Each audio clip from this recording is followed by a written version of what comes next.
2025년 9월 베이징 인민대회당에서 제가 목격한 것은 도저히 믿기 힘든 광경이었습니다. 김정은 국무위원장이 박지원 전 국정원장의 위원장님 하는 외침을 완전히 무시하고 지나쳐 버린 것입니다.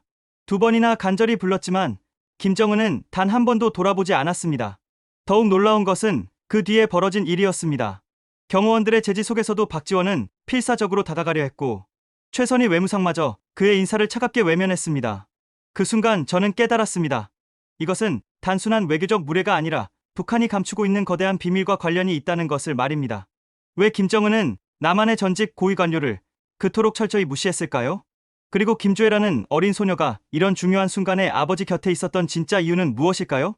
10년 넘게 북한을 취재해온 제가 베이징에서 발견한 진실은 여러분이 상상하는 것보다 훨씬 더 충격적이었습니다.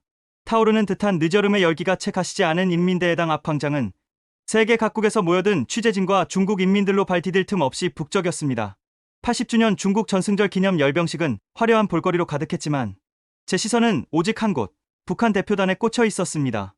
이 이야기가 궁금하시다면 좋아요 한 번만 눌러주세요. 여러분의 1초가 영상 제작에 큰 도움이 됩니다.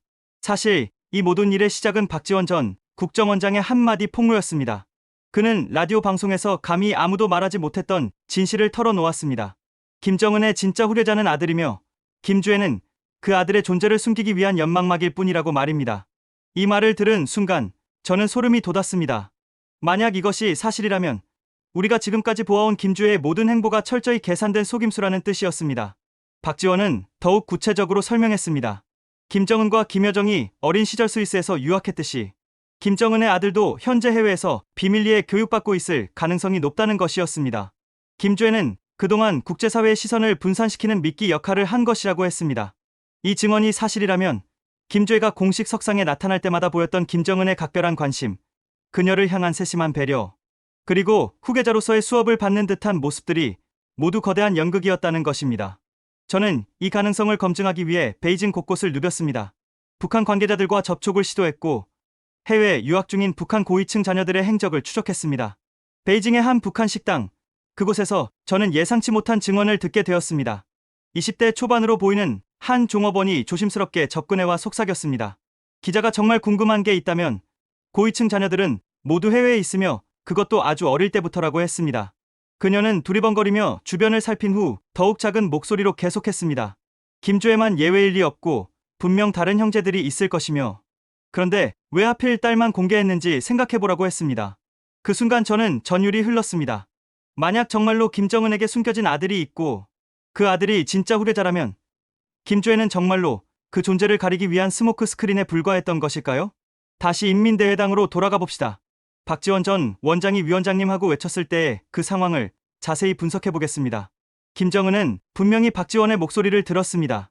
주변 사람들이 모두 돌아볼 정도로 큰 소리였으니까요. 하지만 그는 고개조차 돌리지 않았습니다. 이것은 단순한 무례함이 아닙니다. 명확한 메시지였습니다.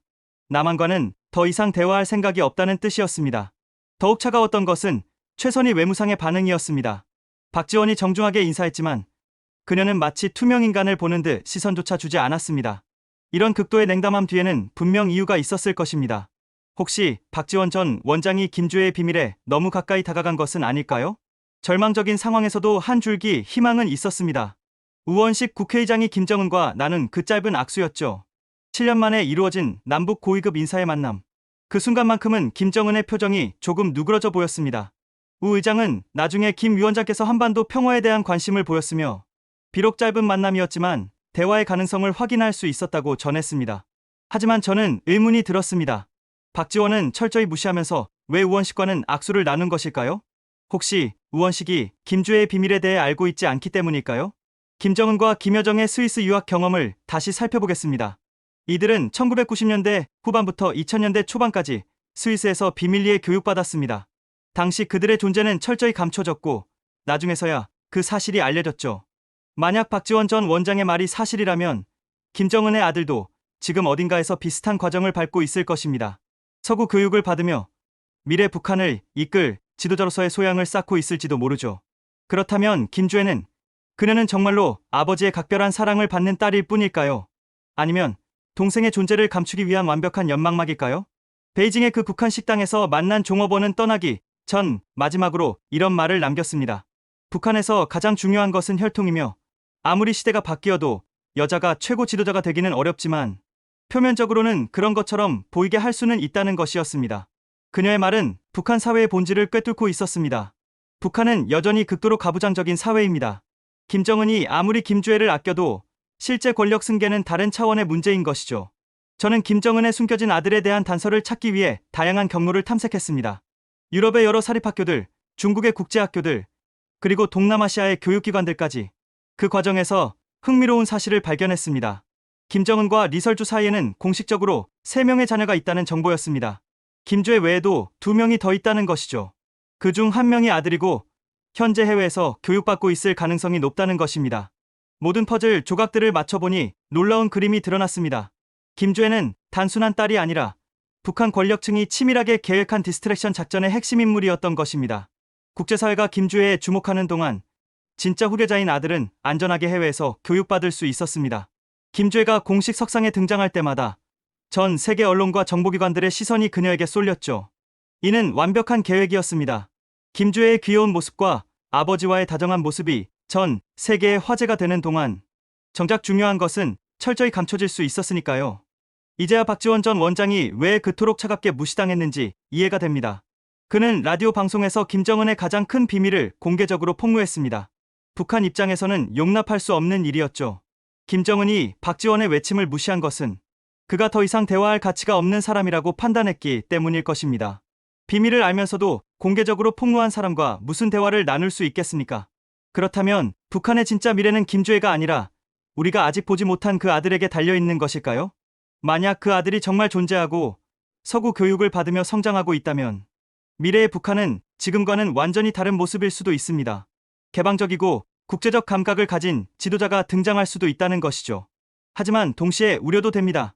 더욱 교묘하고 계산적인 지도자가 될 수도 있으니까요. 김주애는 앞으로도 계속 공식 석상에 등장할 것입니다. 아버지의 사랑받는 딸로서, 때로는 후계자 후보로서 언급되면서 말이죠.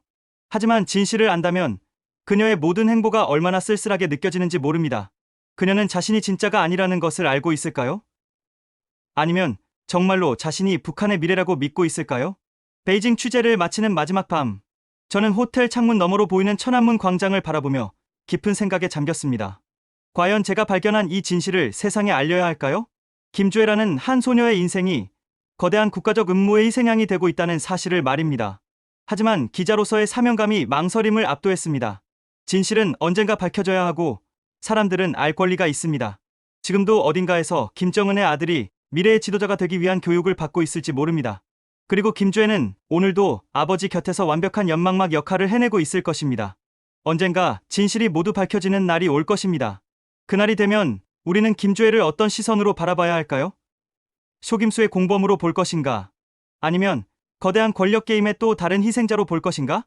하지만 분명한 것은 북한의 미래가 우리가 생각했던 것과는 완전히 다른 방향으로 흘러갈 수도 있다는 점입니다. 김주애가 아닌 다른 누군가에 의해서 말이죠. 그 다른 누군가가 과연 누구일지, 그리고 그가 북한을 어떤 방향으로 이끌어갈지는 시간만이 알려줄 것입니다. 북한이라는 나라는 언제나 예측 불가능한 변수의 연속이었고 그 실체를 완벽하게 파악하는 것은 불가능에 가까웠습니다. 하지만 저는 앞으로도 북한을 예의주시하며 한반도 평화를 위한 노력을 멈추지 않을 것입니다. 김주애의 미래, 그리고 북한의 미래를 지켜보며 진실을 향한 저의 여정은 계속될 것입니다. 어쩌면 언젠가 김주애와 직접 만나 인터뷰를 할 수 있는 날이 올지도 모릅니다. 그날이 온다면 저는 그녀에게 이렇게 묻고 싶습니다. 김주애 씨, 당신은 북한의 미래를 어떻게 생각하십니까? 그녀의 대답이 한반도 평화의 새로운 가능성을 열어줄 수 있기를 간절히 바랍니다.